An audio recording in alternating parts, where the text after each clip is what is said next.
已经彼此感动了。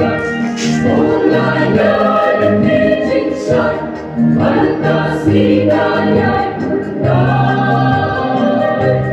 Berbeda itu menuju Yesus. Ada dua sebentar, bulan sibuk sempurna.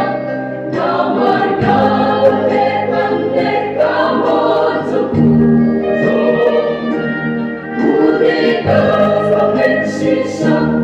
Bukan jangan ditunggal. Kepercayaan hidup menuju Yesus. Kepercayaan hidup menuju Yesus. Dan apa isu hati cinta juga. Fantasi daya bernai. Kepercayaan hidup menuju Yesus.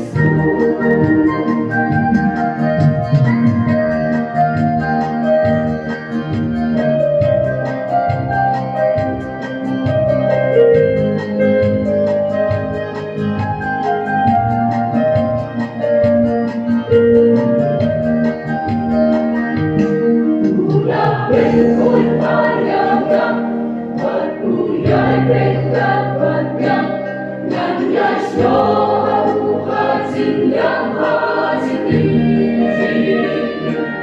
Cinta mereka berjangkau, awan jauh pandangan.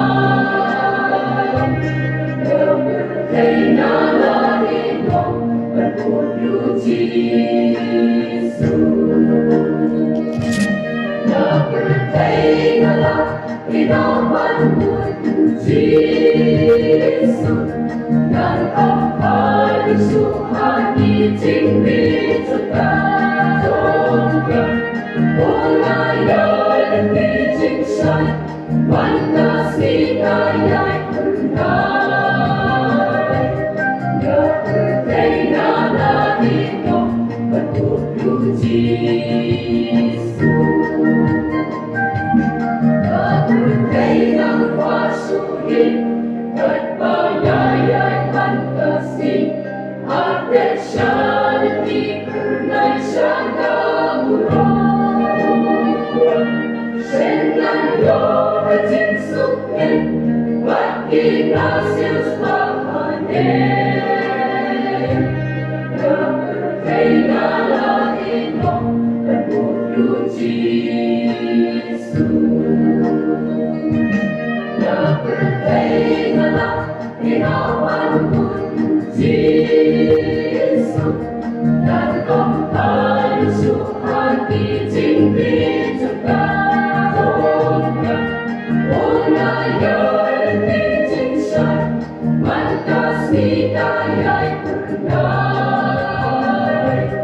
Kepercayaan hidup menuju Yesus.